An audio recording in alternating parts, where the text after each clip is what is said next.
This is a paid... Okay, let me get control of myself. This is a paid request for Guillermo. Thank you so much for that. And for those interested in... If you're interested in requesting pretty much any type of videos, whether it be a topic, reaction, review, re-review, randomness, out of the blueness, whatever it may be, feel free to send it either directly to my PayPal or join my Patreon. Both links are down below in the info box under the video. Again, it could be a reaction to a topic or list, a video, randomness, out of the blueness, a review, re-review, commentary, whatever it may be. Feel free. Animal Among Us, and the reason I'm just kind of dumbfounded about this movie, I almost want to say this is false advertising. Because it wants to consider yourself a horror film. It's not. It's not a horror film. There may be times where it's trying to force scares and the soundtrack is very spooky. No, this is a really shitty, lame mystery. There are people that get killed, although you see no gore. It wants to fake people out, thinking it's about a creature, thinking it's about a monster, thinking it's about Bigfoot. It's none of those things. And I'm going to spoil it, because it gets a 3.3 on IMDb, and in my opinion, it deserves it. If you like the film, that's cool. Doesn't mean I have to. The setup is this guy who's an author. He wrote a book about these killings at a camp years ago. Because of that, this camp tanked. And the daughters of the former owner, they're trying to fix this camp up. So again, this author got rich while the camp tanked.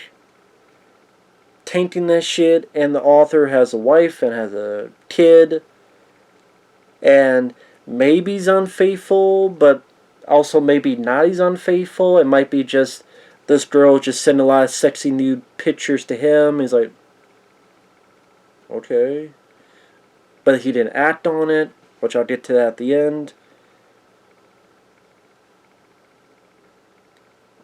Other characters, you have the two people that are trying to get the camp started again.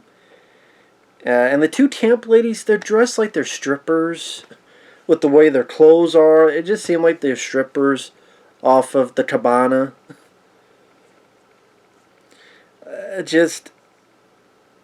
You have a couple other people there. You have this Latina girl speaking a little bit of English.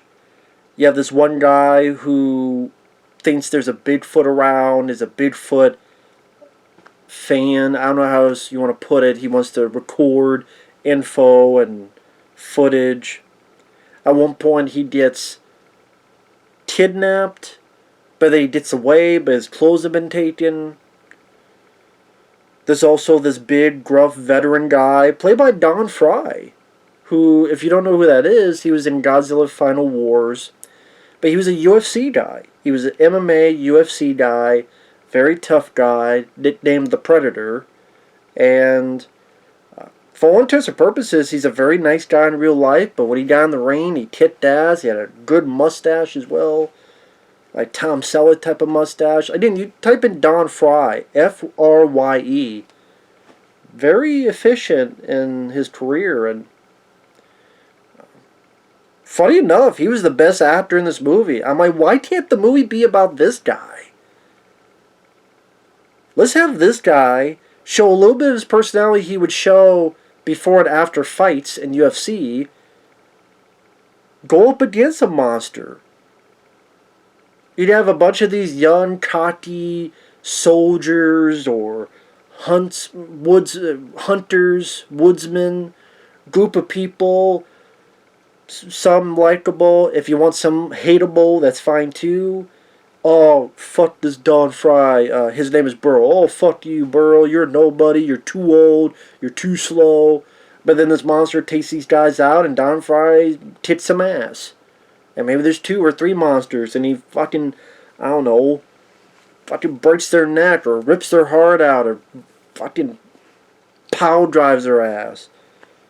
I want to see that movie. I don't want to see this fucking movie. It's boring.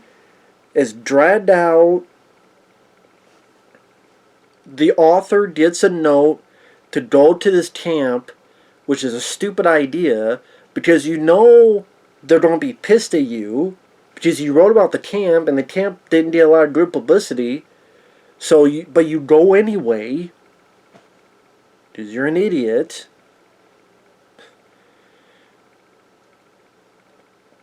And then the good chunk of the middle was kind of a whole lot of nothing. Latina complains she was chased by something. The Bigfoot fan gets taken. You think he's dead, but he comes back and he's all muddied up. I don't even remember. When he came back, I don't even remember what happened to him afterward. I think he died. And I don't remember. I think so.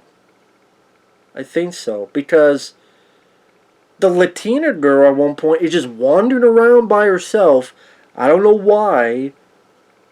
You just said you were attacked by something. Some time has passed. But now you're not in within any other person, any other individual. You're not inside. You're not in your car. You're just outside wandering around with your thumb up your ass, twiddling your thumbs in the inside of your prostate. Lo and behold, something comes and breaks your neck. And even then, that's done clunky, where it's, you know, the sound effects and the, I don't know, just it looked, the way it was shot just wasn't that efficient or scary or exciting or fear-inducing. And the acting is so at best. Again, a UFC guy, Don Frye, is the best actor in the movie. Anytime he came up as this gruff veteran, not the most PC guy, he's like a stepdad to the two camp ladies. Camptown ladies sing this song, fuck it, fuck this movie up his ass, it is up my dick. It can eat my shit, fucked itself tonight, just a 3.3 on IMDb, no shit. I'm just gonna skip the ending, just fuck it. Because at least maybe I can go faster than this motion picture did. Duh. Skip to the ending, or skip to the third act. The author is scared with one of the ladies. They see some shit going on. By this point, the Latina girl, before, I don't even remember the time of it. The Latina girl gets killed. I think the Bigfoot guy gets killed. See, that's how I'm so captured by the story. I don't remember half the fuck the story was. Jump to the ending, because the two ladies knock out the author. They tie him up into a chair. There's the two ladies. There's Don Frye. And there's the monster. The monster, you kind of find out, are the two ladies' brother. And Don Frye has to tell these two, that's your brother. And that your mom was abusive, but your brother was a bit fucked up. He went to live out in the woods and be a fucking crazy person with all this shit on. Don Frye has to stab him because, well, you just found out. I don't want you being in prison or asylum. I want to take care of you. Then one of the two ladies shoot and kill Don Frye. Then the author is getting out, trying to leave, but then the brother makes one last grasp. And in between all this, you find out that the two ladies are complete fucking bitches. Lying sack of shit bitches. They're pissed off that the author wrote this book about these killings and it tanked the camp, and you're going to answer for your sins. What was really his fucking sin? Because you show footage to the guy that there were killings happening in this camp. So it's not like he lied. Embellished, sure, but I guess because he didn't live at the camp. So what? That's like any reporter that writes about an event that happened. If you're in New York and you write about an event that happens in LA or Las Vegas or Orlando, Florida, would they be in the same bit of business? Like, these two bitches have so much of a seemingly moral authority, but I'm like, no. People did die. You just murdered someone. Other people just die, like the Latina lady. You're doing a cover-up on this. And really, at the end of the day, these two ladies say you don't write a new book and we want some of the percentages of it. And, oh, here's your bank account. We want $18,000. And they did $18,000.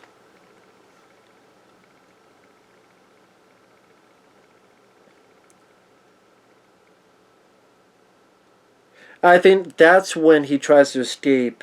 And he goes, you know why I picked your place to write about? Just the middle of nowhere. No one gives a shit about this place. That's why it's called the middle of nowhere. Really? That's why it's called the middle of nowhere? Because no one gives a shit?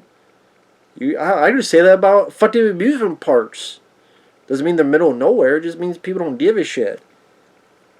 A place no one gives a shit means it's middle of nowhere? Well, that's news to me.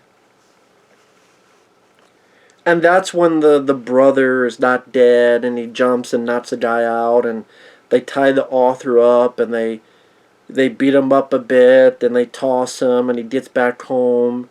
But then you come to find out the two ladies sent the wife pictures. And I think you come to find out that the girl that was flirtatious with the author at the beginning of the movie is like their cousin. So it was a big plan to... And then the wife's like, oh, I got a new book too. And it's called Animal Among Us. And she has like these pictures, which is the same pictures the girl sent to the author on his phone at the beginning of the film. But I'm sitting there going, well, wait a minute. Number one, I don't even know if the guy was unfaithful. It seemed as if you were just being sent pictures and flirtatious stuff. I don't even know 100% if they slept with each other. If that was part of the plot,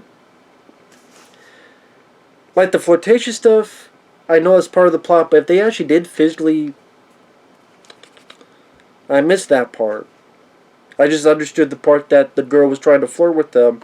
Because the guy looked at it, looks, pretty lady, but then didn't seem like he did much further with it. And writing the book, it's like, yeah, there were some people that killed and I wrote about it. At best, maybe you think he's a bit of a dick, but you two are way worse. And it made me even go at the end, what was the big morality of the story? It was answer for your sins? I mean, what big sins did he have compared to yours? You two covered up a murder that you have a videotape of. That I don't remember if it was their brother did it or their mother did it, whoever the fuck did it. And then...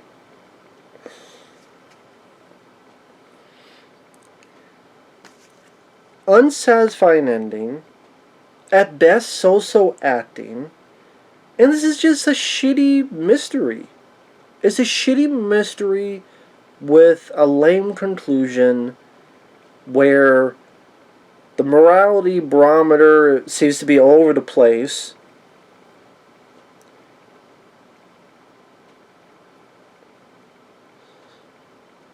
Seems like the means are not justified, so to speak. It's falsely advertised as a horror movie. Well, you look at the cover, the poster, you look at the trailer, people don't think this is a monster movie, whether it be Bigfoot or some other, and I get it. There's been movies that have done that, and to me, much more successful in their revelation.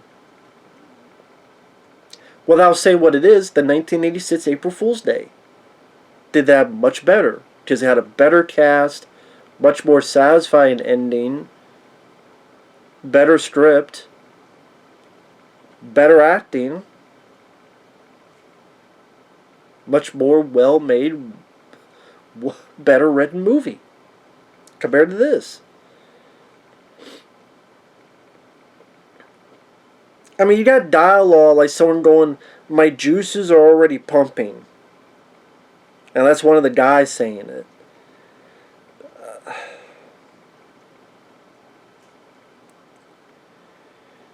It's a film that wants to think it's so clever, because look how clever we are. You thought it was a monster, but no, it's these characters' brothers.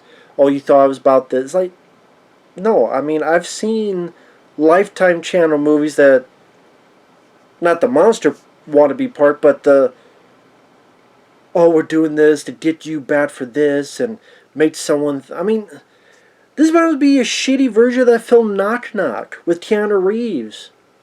Only no one's asking for free pizza. Because you have two bitches that don't make the guy because of his... You know what? It does seem like a another shitty version of Knock Knock. That was shitty as well. Two women tying up a person. We want something from you because your sins. And the guy was more of a moral procurement than you two bitches. And then also ends on an unsatisfying note. And I'm like, wow, which is worse? Both were worse. Not I would say is worse, because I'm like, you wasted people like Keanu Reeves, and Eli Roth is a hack of a director. But this is a lame fucking film. It's not scary. It's not creepy. At best, maybe some of the cinematography is not, the worst. Don Frye, for the part he's given, I think he's trying compared to the rest of the cast. Maybe people will give credit to they're trying to do something with the plot that's not more typical and basic and predictable, but I think it fell flat on its face. And that's probably why, for one of the reasons why, for the low rating. And at the end of the day, it's a very boring film. Very boring flick. It's not exciting, it's not scary, it's not suspenseful. And the middle portion, not a whole lot happens. And it wants to try with some of the music cues. The music at times are blaring for no apparent fucking reason. You try to sound like a horror film all you want, but there's nothing horror about this. It's like the directors, the people thought they were M. Night Shyamalan with their twists. Well, if you want to make shitty movies like he does, you succeeded. If you want to be M. Night, be more unbreakable and not The Fucking Visit or The Village. Just my 2 cents. But with that said, thanks for watching. Take care. We'll see you guys later. Bye-bye.